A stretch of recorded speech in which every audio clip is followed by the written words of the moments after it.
Thank you for this opportunity to speak with you, all of you today, for an overview about what is LRRK2 and GBA in Parkinson's disease. As way of introduction, my name is Laurie Sanders. I'm an assistant professor here in the departments of neurology and pathology at Duke University. I'm also affiliated with the divisions of movement disorders and translational brain sciences.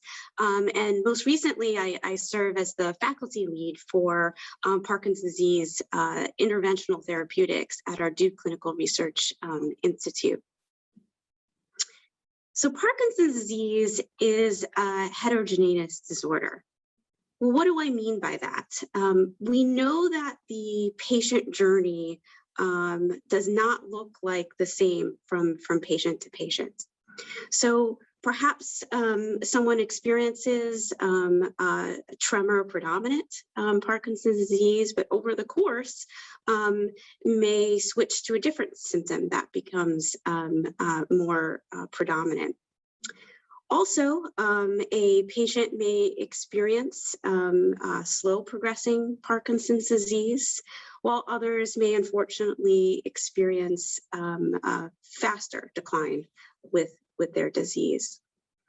So in order to, and we don't really understand why there's such a heterogeneous experience with Parkinson's disease. So some scientists, like myself, take a reductionist approach to try to better understand Parkinson's disease. And one way that we do this is by studying defined genetic or familial determinants of Parkinson's disease. Now, there are many genetic or familial determinants of Parkinson's disease. Here I'm showing you a graph that represents those risk factors for Parkinson's disease. So here in the top left are very rare genetic mutations, but confer a very high risk for developing Parkinson's disease.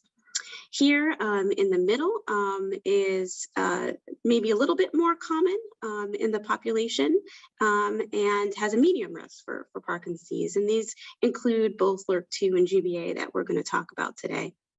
And here in the right corner are really common, actually, mutations in the population, but confer a much lower risk for Parkinson's disease.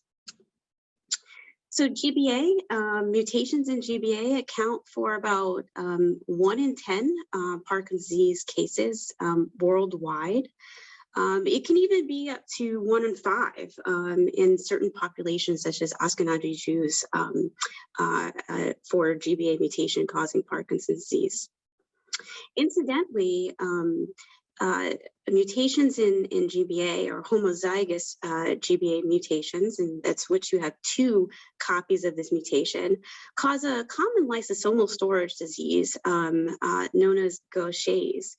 And that's where we've actually had the most insight to what this gene might be doing. So both Gaucher's disease and heterozygous carriers, which means you carry 1 copy of this allele or gene mutation, increases a risk for Parkinson's disease. However, like LRRK2, which I'll just talk about in a second, there's an incomplete penetrance. So what this means is that even if you carry that mutation, it doesn't mean that you're going to manifest or get Parkinson's disease, but your risk increases with age.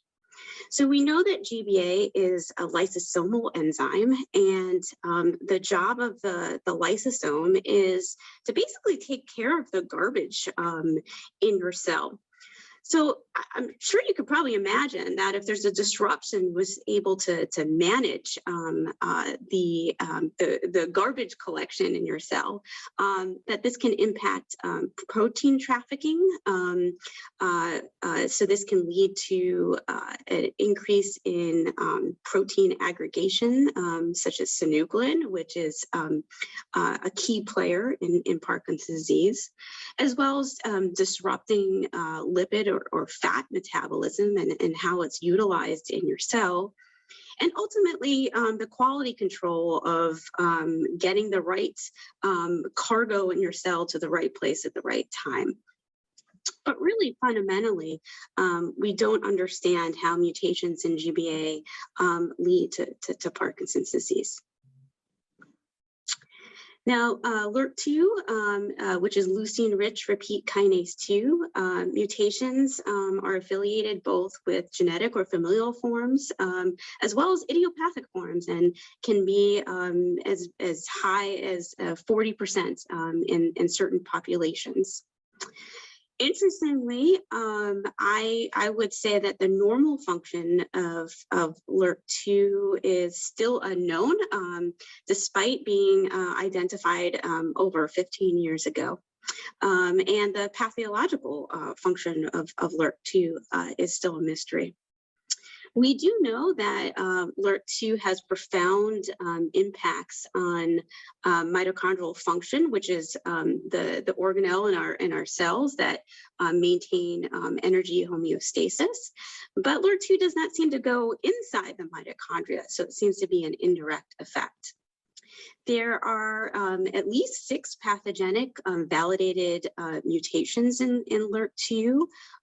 The G2019S here is the most common of those pathogenic mutations.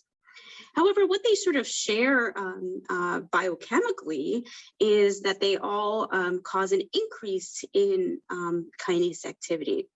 What's been exciting, both in the basic science world and pharmaceutical industry, is that the thought is if we could target that increase in LRRK2 kinase activity and bring it down to more normal levels, that this might be therapeutic. And these LRRK2 kinase inhibitors are currently being tested in Parkinson's clinical trials. However, what I think that both LRRK2 and GBA share together are the pathways in the cell that they affect. So both LRRK2 and GBA impact lysosomal function, that garbage collector, as well as how our proteins are able to fold and move around the cell and get to the right place at the right time. And all of these sort of feed into the energy health of our cell, the mitochondria. And I think these are all very linked. And so by understanding the biology, both of LRRK2 and GBA, they may inform each other. Now, my lab specifically has focused on understanding mitochondrial function in the context of LRRK2 Parkinson's disease. And I'm going to share a little bit of data from my lab with you today. So many facets of LRRK2 have been studied in terms of mitochondrial function. However, we focused on the DNA that's inside the mitochondria. And measuring how healthy that mitochondria is. And to do that, we developed a new assay that's called MitoDNA DX that was recently patented. And this assay, we're able to measure whether there's an increase in mitochondrial DNA damage, or the mitochondria has been able to repair that DNA damage in a healthy manner. And what we have found now is that in a variety of different types of cell and animal systems, that the most common mutation in LRRK2 G2019S induces mitochondrial DNA damage. So I'm going to walk through that data now with you. So using induced pluripotent stem cells that were derived into dopaminergic neurons, and of course these are the type of neurons that degenerate in Parkinson's disease, what we found is that in a patient that carries the G2019S mutation, that there's an increase in mitochondrial DNA damage. Now, if we go into those neurons and we use CRISPR-Cas9 editing technique, and edited that wild type sequence, or edited that G2019S sequence back to the wild type sequence, we're able to completely get that mitochondrial DNA damage back down to healthy levels. Similarly, if we use those gene editing techniques and introduce that G2019S mutation into cells, which was called a knock-in cell system, we similarly see an increase in mitochondrial DNA damage compared to that isogenic control, which just means that's the comparative line, so that we truly know that it's the G2019S mutation that's causing the mitochondrial DNA damage phenotype. When we look in the brains of G2019S LRRK2 transgenic animals that carry this mutation, in the ventral midbrain, and this includes the dopamine neurons, we similarly see an increase in mitochondrial DNA damage compared to the control animals. What was perhaps surprising to us is that not only do we see this accumulating in the brain, but when we look in the blood of these same animals, we see an increase as well in mitochondrial DNA damage in the G2019S transgenic animals compared to the wild type controls, suggesting perhaps that the increase in mitochondrial DNA damage in the blood might serve as a surrogate for what's happening in the brain. And that's perhaps gave us optimism to think about mitochondrial DNA damage as potentially a biomarker.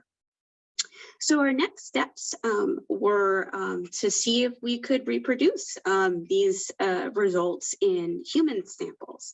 And to do this, we collaborated with the Fox BioNet, and this was a cross-institutional multi-academic center study in which we were able to recruit about 50 LRRK2 G2019S carriers. Some of those, about half, had Parkinson's disease diagnosis, and the other half are what we call non-manifesting carriers, and that they carry the gene but do not have a Parkinson's disease diagnosis. And we compared this to idiopathic Parkinson's patients and healthy controls that had no known neurodegenerative diseases. And we collected the blood, spun it down, and got the white blood cells across this entire cohort, and then analyzed for mitochondrial DNA damage in a completely blinded manner, which means we didn't know which sample was from which patient. And then once we completed the cohort analysis, then unblinded the data, and were able to then see which values were ascribed to each patient. And we were really interested in doing this study for a number of reasons. But really, one of our salient questions is, does mitochondrial DNA damage precede a clinical diagnosis, which we thought would be very helpful in terms of clinical trials and in terms of targeting with certain types of therapeutics. And so here I'm going to show you the data now stratified by either healthy controls, those idiopathic Parkinson's patients, those G2019S carriers that have Parkinson's disease, and those that were non-manifesting carriers. And to our surprise, compared to those healthy controls, there is a stark increase of mitochondrial DNA damage in idiopathic Parkinson's disease. And certainly there is a heterogeneous response in terms of this biomarker, really speaking to my first slide, as we know that this is a very heterogeneous disease. But certainly there are those patients that are really driven by a high level of mitochondrial DNA damage, and those that overlap with the healthy controls. Perhaps what is very interesting is that those Parkinson's disease subjects that carry the G2019S mutation looked very similar to the idiopathic Parkinson's disease patients. And we know clinically it's very hard to distinguish between the idiopathic Parkinson's disease and G2019S Parkinson's disease carriers. What we perhaps didn't expect, but were pleasantly surprised, is that in the non-manifesting carriers, there certainly seems to be this similar population of those that have really high levels of mitochondrial DNA damage, perhaps suggesting that we're able to detect with this biomarker prior to the disease process. I did want to mention that we do normalize all of our data to mitochondrial DNA copy number, and this is because different cells throughout our body have different numbers of mitochondria, and so this is a really important normalization process. But we don't see any differences across the different cohorts here. What was perhaps unexpected is if we stratified by males and females, where we were able to detect a difference, a sex difference in non-manifesting carriers. So if we look at just males and females in the healthy controls, there's no difference. In the idiopathic Parkinson's disease subjects or in the G2019S carriers. But if we stratify now, comparing with males and females, on average, females had a higher mitochondrial DNA damage lesion frequency compared to the males. And this is certainly something we are following up. Now, there's a calculation called a receiver operator curve, or ROC curve, which we perform to see how good our biomarker is in predicting whether someone has a disease or not. So in our case, in either purple or red, the AOC curve, if it's essentially above 0.8, it's a really good predictor of whether someone has Parkinson's disease or not. So both in the idiopathic Parkinson's disease and G2019S Parkinson's disease carriers, this was a really good predictor of Parkinson's disease status. Probably not surprisingly is that the non-manifesting carriers have a lower ROC curve, indicating because we don't know who's going to go on to have disease or not. So overall, I just kind of want to leave you with thoughts in terms of, can we take a precision medicine approach to Parkinson's disease therapeutics and clinical trials?